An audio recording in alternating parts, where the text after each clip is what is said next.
This experience is vividly etched in my memory, surfacing whenever I reflect on playing hide-and-seek in the dark or pass by an alleyway. The details of that night will forever remain with me. It was early October, and my 3 siblings and I were visiting our mother at her apartment. I have a sister, Jess, and 2 brothers, Mike and Eli. Our parents had divorced 2 years prior, and we rarely saw our mother. This visit was our father's way of demonstrating good parenting, allowing us to see her, though he wasn't obligated to. My mother's apartment was situated in a rather unsavory part of town.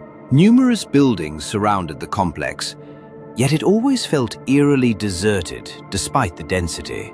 Her apartment was adjacent to an alleyway that also served as an entrance to the complex itself. This illustrates what I mean by its sketchy location.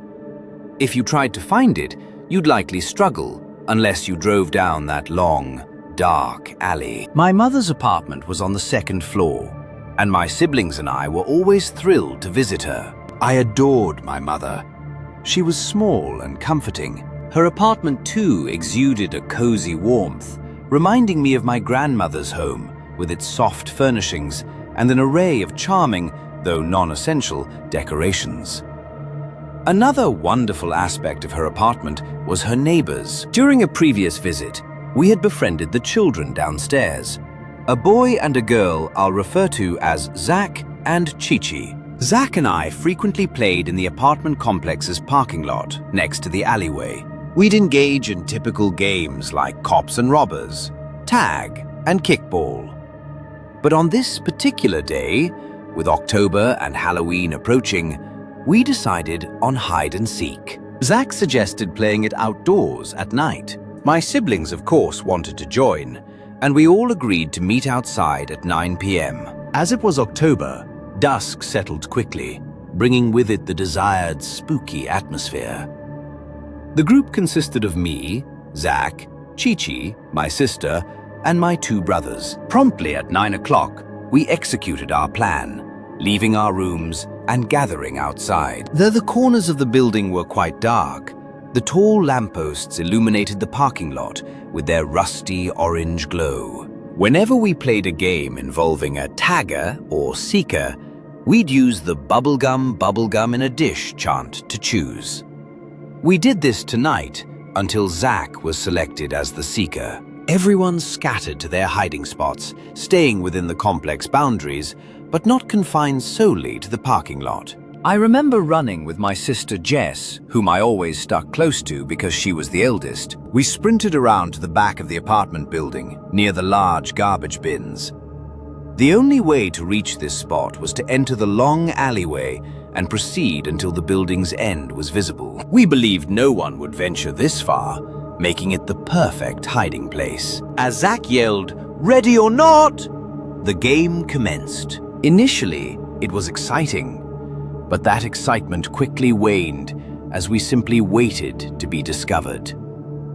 The only sounds were the quiet hum of the night. Both my sister and I grew impatient, but she whispered that they would eventually find us. A few minutes later, we began to feel bored. At least, I did. I remarked that perhaps we had hidden too well, and she laughed.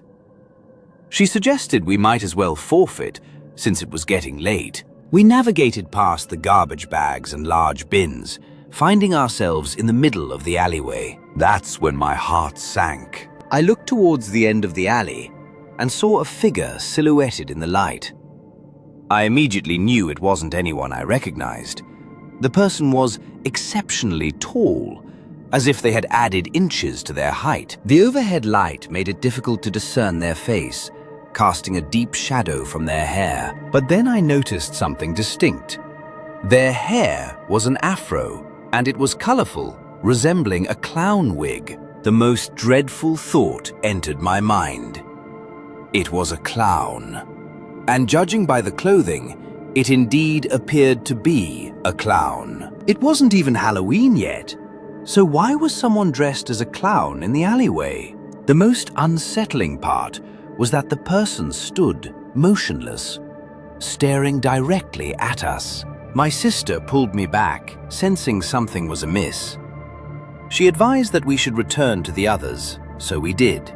We hurried down the long alleyway, hoping to find our friends and brothers. Fortuitously, we encountered my brother Mike, and Chi-Chi was also there. Mike was puzzled by our open movement, assuming we were still playing.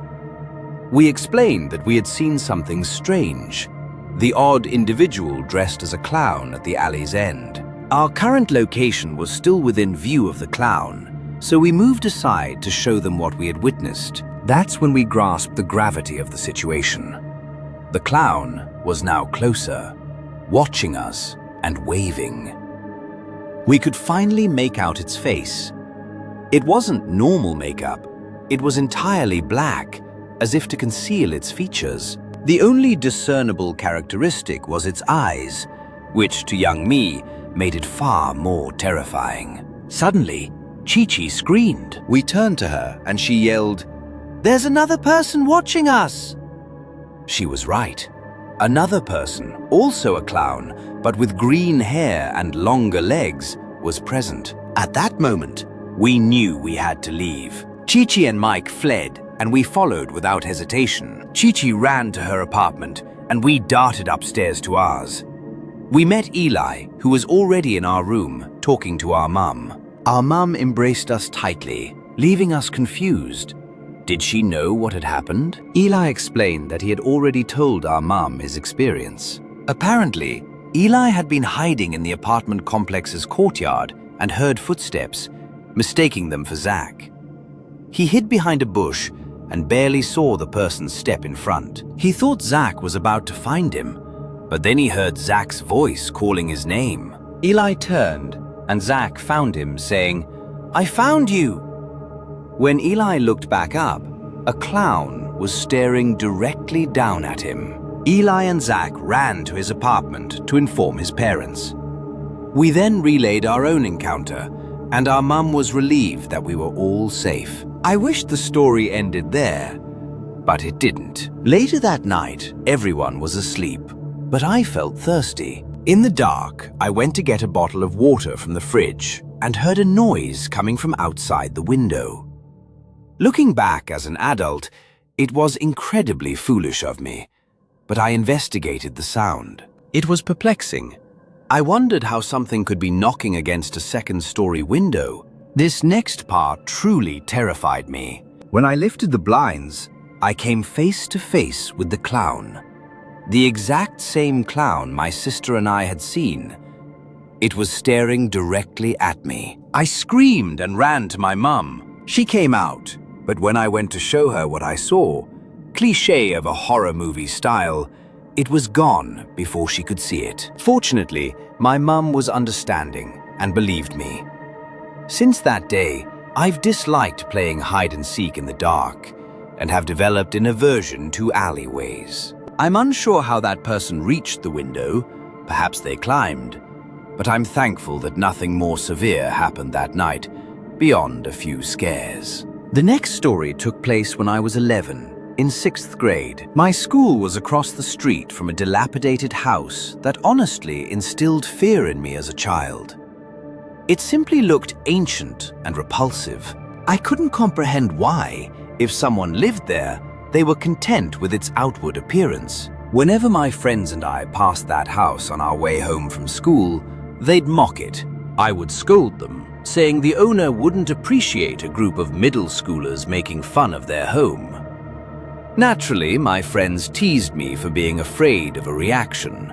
I was quite the timid child, constantly apprehensive of an adult's angry response, so they weren't wrong. Initially, passing that house was uneventful, but once October arrived and my friends stayed after school for various programs, things took a turn. It began during the second week of October, my first time walking home alone from school in a while. As usual, I passed by that eerie house. This time, however, something felt off and different. As I walked by, I noticed someone in the house's window standing perfectly still, seemingly staring directly at me. I was naturally unnerved, but nothing else transpired, so I dismissed it. Yet this continued day after day as I walked home from school, with the same person observing me from their window. I couldn't tell if they were male or female, but it didn't matter. I was terrified of being watched. I confided in my friends, but they shrugged it off, suggesting the person might be playing an early Halloween prank, deliberately trying to scare me. I believed them and chastised myself for being so easily frightened. But a week before Halloween, as I followed my usual routine of walking home alone, I noticed the tall silhouette of a figure standing on the porch of that house, watching me pass. I was scared, but I tried to remain calm and brave as I walked by. That's when things took an alarming turn. As I passed by, the figure suddenly leaped down the steps and began to pursue me. I shrieked at the top of my lungs, quickened my pace, and started to run. It felt as if I wasn't moving fast enough. My pursuer was gaining on me. From the sound of their voice, it appeared to be a man, and he was yelling incomprehensible things. I knew I needed to find a hiding spot immediately. So, I darted into an alleyway and concealed myself behind a foul-smelling dumpster, trying desperately not to make any noise that would alert this deranged individual to my presence and potentially harm me. I heard his footsteps halt by the alley. Then, I heard him muttering to himself as he approached the dumpster where I was hidden. My heart was pounding, and I silently prayed he wouldn't peer behind the dumpster and discover me.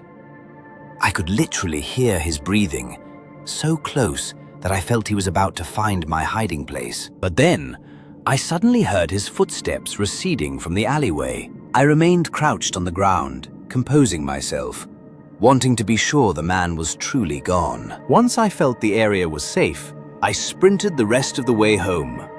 As soon as I entered, I recounted the events to my parents, and my dad decided to call the police. They arrived at our house within 20 minutes and asked me to explain exactly what had happened and from which house the man had emerged to chase me. With that information, they informed my parents and me that they would provide an update the following day. They kept their promise, and we discovered that no one lived in that house. It had been vacant for years, which made no sense. The police speculated that a homeless man or squatter had likely been staying there and, for some unknown reason, decided to scare me. Nothing further was done about it. When I told my friends, even they were shocked and disbelieving. Because of that day, I still get frightened whenever I pass a house that appears eerie or abandoned. Even at 22 years old, that day remains vivid in my memory. I grew up in a rural part of Poland. My country is still predominantly Christian, so Halloween isn't widely celebrated. Many older people view it as satanic. Nevertheless, nowadays many decorate their porches with stacked pumpkins, some surprisingly carved into jack-o'-lanterns, even in the countryside. At that time, I had a routine of taking my dog, Susie, for a walk each evening. This was mainly because Susie is quite large, and walking her during the day was literally a nightmare. She detested children and cyclists, constantly barking and attempting to bite them. In the autumn, it gets dark very quickly here, making 8 p.m. feel practically like the middle of the night. Without lanterns or streetlights, you can't see where you're going. That day, it was already dark when I went out with my dog. There's a short road I particularly enjoy, leading from the village supermarket, which is quite close to my house, to a church. It's not very long, taking perhaps 10 minutes on foot. On one side of the road there's a forest, and on the other, a large horse stud. Naturally, at night, the path was practically deserted, and you rarely encountered anyone there. I used to adore the autumn atmosphere, the cool breeze, the crunching leaves underfoot, and the feeling of solitude were perfectly nostalgic. I was walking along, lost in thought, approaching the end of the road where the forest met an old stable that belonged to the local parish priest. As far as I knew, it had fallen into disuse many years ago, even before I was born. At that moment, Susie abruptly jolted me out of my thoughts by barking furiously. I looked around, trying to see if perhaps a cyclist or another dog was approaching. But then I realized she was fixated only on the stable and the trees. I should mention it was very difficult to see anything beyond the tree line, as the streetlights in that area were very dim and old. My dog was acting as if she had gone completely mad, barking, growling, and pulling hard on her leash. This was uncharacteristic of her, even when a bicycle passed right by. I peered into the trees, trying to discern what was causing her to act so erratically. And then I saw it. About 10 to 20 meters away, directly behind the priest's stable, I could make out the silhouette of a man. Initially, I couldn't grasp what I was seeing. I thought it must have been a bush. But the closer I looked, I realized it was definitely a person. Judging by how his clothes reflected the moonlight, he must have been wearing all white. He was kneeling with his back straight, not truly hiding, but not exactly in plain sight either. This sent shivers down my spine.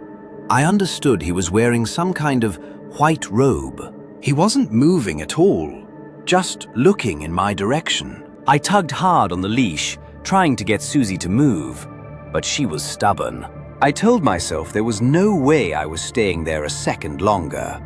So I grabbed her by the harness and quickly took off. I didn't want to run because I was still unsure if the man realized that I had seen him. Thankfully, the church was only a minute away, and I saw some people standing by it. For a moment, I considered telling them about the person. But what exactly would I say? That someone was sitting near the bushes? The rest of my walk home had to be the most nerve-wracking of my life. Every few steps, I looked back to ensure no one was following me. Even my dog wasn't sniffing around anymore. She was just walking quickly straight ahead.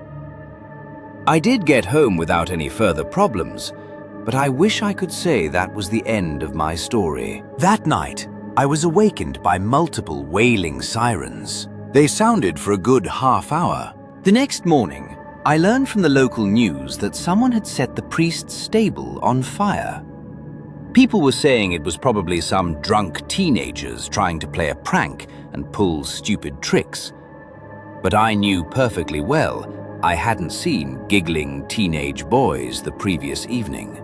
The person I saw looked disturbingly calm, as if they were waiting for something.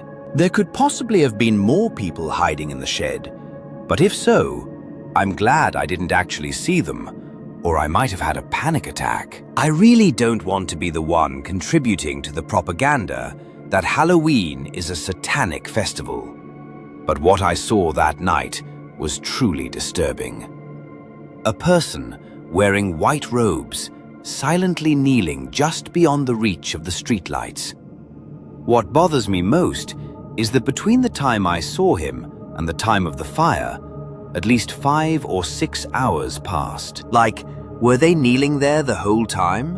What on earth were they doing there for most of the night? However, I do feel very relieved that he didn't decide to follow or even acknowledge me that night, and that Susie didn't pull me even closer to him. If that person, or rather those people, were willing to set the whole building on fire, I don't want to know what else they were capable of doing. Last October, I went to a pumpkin patch with my friends. It was right after school, and the air was cold and crisp. The leaves were orange and yellow, and the ground was covered in fallen leaves. We had been looking forward to this all week. The patch was small but bustling. Families were walking around. Kids were running with their parents, and the aroma of baked goods from a small stand filled the air. We parked and grabbed a small wagon to carry our pumpkins. There were rows of pumpkins everywhere, big and small. We walked down one row and found some nice pumpkins to pick. Everything felt normal at first. My friend Kevin dared me to pick the biggest pumpkin at the back of the patch, the one that was near a small wooded area. I laughed and agreed. The path to the pumpkin was narrow. The further we went, the fewer people we saw. The laughter and chatter from the main area faded behind us. I noticed the trees around us were dense and the shadows were long in the late afternoon sunlight. The wind made the leaves rustle, and it sounded like whispers. I tried not to dwell on it. When we reached the pumpkins, I noticed something peculiar. Behind the pumpkins, near the trees, there was a figure. At first, I thought it was a scarecrow. It was standing very still, wearing a hat, and its arms were outstretched like a cross. But then I realized it was too slender to be a scarecrow, and the hat moved slightly, as if someone was breathing underneath it. "Do you guys see that?" I whispered. Kevin turned and looked, but he shrugged. "Probably just a decoration," he said. I wasn't sure. I had a bad feeling in my stomach. I quickly picked up the pumpkin, trying not to stare. The figure didn't move from beyond the trees. It just remained there. We started walking back to the main area, but I kept glancing over my shoulder. The figure seemed closer. I couldn't tell if it was moving or if my eyes were playing tricks on me. Kevin noticed I was acting strange. "Stop looking back," he said, laughing. I didn't want to. Something about it made my skin crawl. When we reached the edge of the pumpkin rows, I turned to get one last look. The figure was gone. I felt a small sense of relief, thinking maybe it was just a person walking behind the trees or someone's costume. We headed toward the stand to pay for our pumpkins. The path was slightly darker now. The sun was almost gone, and the shadows were thick. As we passed the wooded area again, I heard a crack. It sounded like a branch snapping. Kevin didn't hear it. I stopped and said, "Did you hear that?" Kevin shook his head. I turned slowly, and my heart stopped. The figure was there again, about 10 feet behind us. No arms out this time. It was just standing. Kevin noticed I stopped moving and asked what was wrong. I tried to speak, but my throat felt dry. The figure began to incline its head, as if observing us intently. Then, without any apparent leg movement, it started to advance. It didn't seem to be walking conventionally. Rather, it appeared to be gliding, almost hovering above the foliage. I clutched Kevin's arm, and we dashed towards the vendor stand, our pumpkins jostling in the wagon as we ran. I could hear leaves crunching behind us, a pace much quicker than a typical walk would suggest. When we reached the central area, people were still there, laughing and eating. I glanced back. The figure had stopped at the edge of the pumpkin patch, simply standing and watching. We quickly paid for our pumpkins and got into the car as fast as we could, and I resisted looking back again. On the drive home, I made Kevin promise he hadn't seen anyone like that. He maintained he hadn't, only noticing the pumpkins and the trees. But I was certain I hadn't imagined it. That night, sleep eluded me. I kept replaying the image of that ominous figure standing there, fixated on its peculiar movement, the way it seemed to glide. I attempted to rationalize it as a Halloween prank, but it didn't feel like a joke. This was a family-oriented pumpkin patch, and such a sight would be far too frightening for young children. A few days later, I discovered an online report where someone had claimed to see a peculiar individual in a costume at the same pumpkin patch. The account pinpointed the late afternoon near the trees and noted that the person neither spoke nor moved like an ordinary individual. The story provided no names or specific identities, only the report itself. I have not returned to that patch since. Every October, when the leaves begin to fall and the